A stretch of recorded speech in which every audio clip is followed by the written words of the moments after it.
Colonel Potter, sir, my last wish is to be buried in my mother's wedding gown. I've seen these Dodgers for 40 years, all the tricks. Dismissed! Picture American television without MASH. It's hard to do, isn't it? That's because the show wasn't only hit, but it redefined what a sitcom was. First broadcast in 1972, at the end of the Vietnam War, MASH * took place in the Korean War and intertwined humor with tragedy. Its offbeat characters probed the chaos of war and strength of human spirit. It was a hit with audiences immediately. But off-camera, the show was always changing. As it delved further into social commentary and intricate character development, tensions occasionally flared. A number of much-loved performers ultimately made the tough decision to move on. Were their departures personal, professional, or as a result of creative differences? The motives might amaze you. Let's take a closer look at what actually transpired. History of MASH, a war story told with heart. There's plenty to unwrap with this one. But before we dive in, let's turn the clock back and examine how this iconic series was born. As with many other flawless television series, the history of MASH starts not on TV, but in a book. In 1968, Korean War surgeon Richard Hornberger wrote under the pseudonym Dr. Richard Hooker, MASH, a novel about 3 Army doctors. The novel was a dramatized telling of his years as an Army surgical hospital doctor during the war in Korea. And thanks to its blend of gallows humor with touches of human kindness and bitter truth, the book quickly became a bestseller, attracting the attention of Hollywood in the process. 2 years later, when the book was published, Robert Altman's film adaptation MASH, a satirical black comedy that was irreverent yet sobering, hit the screens. The movie featured Donald Sutherland as Hawkeye Pierce and Elliot Gould as Trapper John, and it resonated with the public, particularly since the Vietnam War was looming large over American minds. The movie went on to become a critical and box office hit, winning the Palme d'Or at Cannes and an Academy Award for Best Screenplay. But the true cultural explosion occurred 2 years later when CBS developed the idea into a weekly television series. Created by Gene Reynolds and Larry Gelbart, the television series MASH premiered on September 17, 1972. It retained the war setting and the quirky humor, but added more of a serialized, character-based approach that enabled more introspective emotional storytelling. Alan Alda entered as Hawkeye Pierce and soon took center stage in the series. The first season, which suffered from ratings so low it was almost canceled, caught a break from CBS when they relocated it to Saturday nights. Ratings skyrocketed. So did the cultural influence of the show. To some, the show also broke rules. It was Hollywood's first of its sort, trying new format, incorporating genuine war footage, and even was one of the first American comedies to have helicopter sound as a regular occurrence rather than a laugh track. Alan Alda, who acted in the role of Hawkeye, went on to become a director, writer, and creative force behind the series, asking for greater realism and emotional depth. But as MASH grew up, so did its characters. And let's just say not everyone on the cast agreed with the new direction. Some felt their parts were diminishing or that they were being turned into caricatures. Others grappled with personal demons or felt the need to try other creative avenues. Overall, during its 11-year run, MASH experienced many changes in its cast, but it never strayed from a single goal, presenting the price of war in terms of empathy, humor, and unconquerable human ties. With this in mind, let's get right into the first big exit from a series. An actor whose departure was so sudden, the writers opted to murder his character in a plot twist that stunned the country. McLean Stevenson, if you ask veteran MASH aficionados what struck them hardest, chances are they'll say the last shot of Season 3's finale, Abyssinia, Henry. It was a single line, spoken softly by radar, and it revolutionized everything. Lieutenant Colonel Henry Blake's plane was shot down over the Sea of Japan. There were no survivors. That moment was pioneering, not only in that it shocked viewers, but in that it was the first significant departure of a main MASH cast member, McLean Stevenson. So how do we arrive? McLean had been an integral part of MASH since the very start. As the friendly, frequently bewildered commanding officer of the 4077th, his persona, Colonel Henry Blake, was the ideal counterpoint to war's madness. Where Hawkeye and Trapper introduced rebellion and humor, Henry Blake introduced humanity, sometimes frazzled, sometimes bewildered, but always good-natured.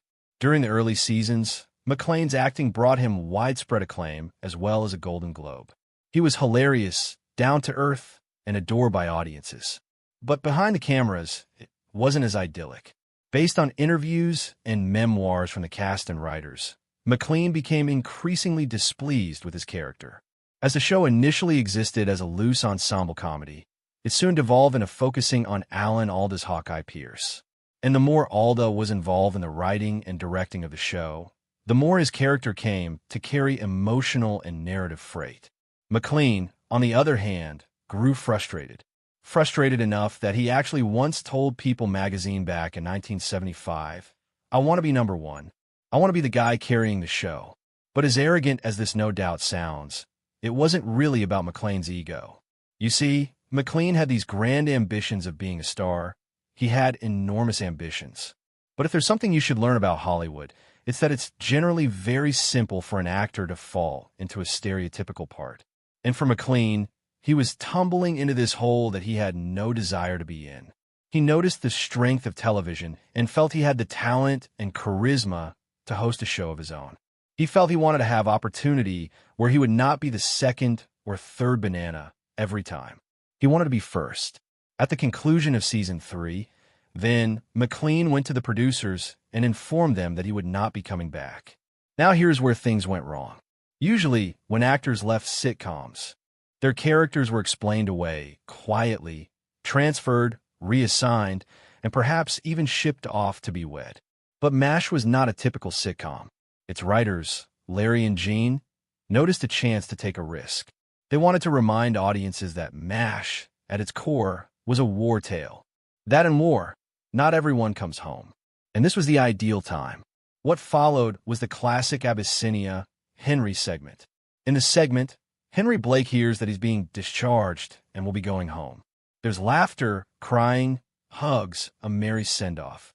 For 25 minutes, it's a feeling of a happy ending. Then comes the last scene like a storm. Radar enters the operating room, hat in hand, face serious. The physicians are in the middle of operating on him when he drops the bombshell that Lieutenant Colonel Henry Blake's plane was shot down over the Sea of Japan. There were no survivors. It was followed by a piercing silence audible across America. No orchestral sweeps, no laugh track or helicopter sounds, only shocked expressions and the humming of medical machinery. That one scene redefined television history. It was among the first of its kind where a popular sitcom character was killed off, officially and without notice. The raw emotions from the cast were partially genuine because only a handful had seen the finale in advance. Alda has since said that Gary Berghoff, the actor who plays Radar, was the sole actor informed ahead of time so he could prepare himself. The rest of the cast was acting genuinely during that final take. The moment it was on, the episode evoked an instantaneous and intense reaction. Thousands of letters flooded in to CBS, many of them praising the show's integrity, others outraged that such a popular character was removed so abruptly. Some went as far as to accuse the producers of overstepping their bounds. But Larry rationalized the choice, stating, "We wanted to say that not everybody gets to go home," and that they did. But what became of McClane after he left? Let's just say everything wasn't as sunny as he doubtless thought. Sure, things were fairly wonderful to begin with. He got a big contract with NBC, ready to set out on his own. He went on to star in the McLean-Stevenson Show, a family comedy based on his friendly persona. He seemed to be writing his own script and carving out a name for himself in the business, but it was not meant to last. His television show was dropped after one season and an attempt at a second season. With the show Hello, Larry did not fare much better. While much was hoped for and much promoted, the show tanked critically and was a laughingstock in subsequent years. In hindsight, McClane would wish that he stayed at MASH. In a 1983 interview with the Los Angeles Times, he acknowledged, "I took myself out of the game." It wasn't that his new programs failed so much, it was more so recognizing that MASH was a once-in-a-lifetime opportunity. The cast, the writing, the effect, It was lightning in a bottle. Some of his co-stars, such as Alda and Loretta Swit, were sorry to lose him, but they also respected his need to do something else. Other actors wondered in private if he had jumped too fast out of something good. In spite of the regrets, McLean kept working in television and made the occasional guest star appearance on other programs, but never quite achieved the same kind of success or emotional resonance with the public playing Henry Blake. When he died in '96 at the age of 68, there were tributes flooding in from fellow actors and fans, with Alda describing him as a wonderful actor and a good man, and Gary describing him as a light-hearted spirit who brought happiness to all around him. Say what you want about McLean, but in a way, his passing provided the show with its heart. And that's the irony. While he might have quit to pursue his break, the part he quit turned out to be the most lasting of his career. But if you think that McLean's exit was nerve-wracking, then Wayne Rogers' exit from MASH was something else. Quiet, complex, and full of drama off-screen. Wayne Rogers, while McLean received a farewell episode, an emotional goodbye, and a moment that's in TV history, Wayne Rogers just vanished. We saw him in one show, and the next, poof, he was gone. No goodbye, no explanation, and absolutely no closure. Why, you may ask? Let's just say things aren't always as good on set as they appear to be on television. To determine what occurred, one has to go back to the start. Trapper John McIntyre was played by Wayne Rogers, half of the original comedic team that set the tone for MASH's early years.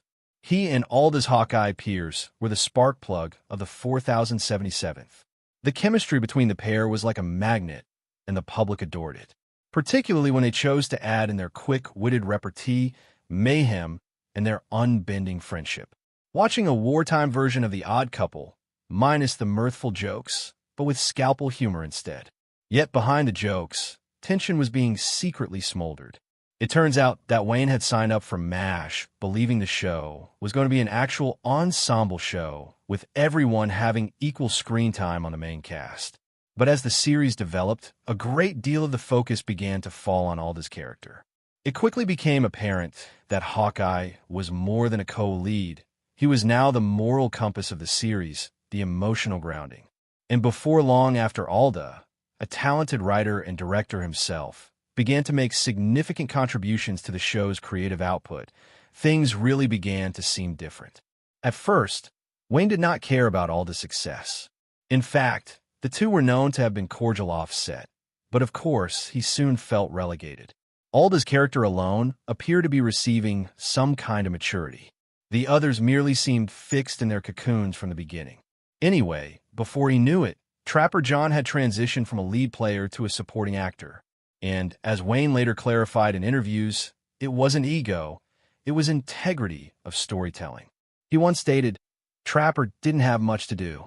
He was one of two buddies, and then he became the guy who nodded at everything Alan said.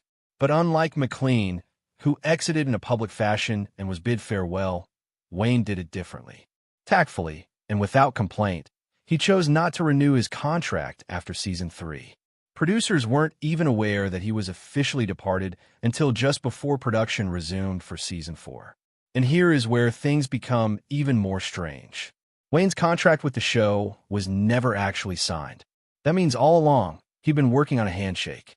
This was that when the producers threatened to sue him for contract breach, they had no grounds since he hadn't done anything. He had merely left a show he didn't think was providing space for his character to develop. His exit was sudden and it caught the writers off guard. Consequently, they were forced to reshoot the beginning of Season 4. In the premiere episode, they explained that Trapper John had been honorably discharged during Hawkeye's leave.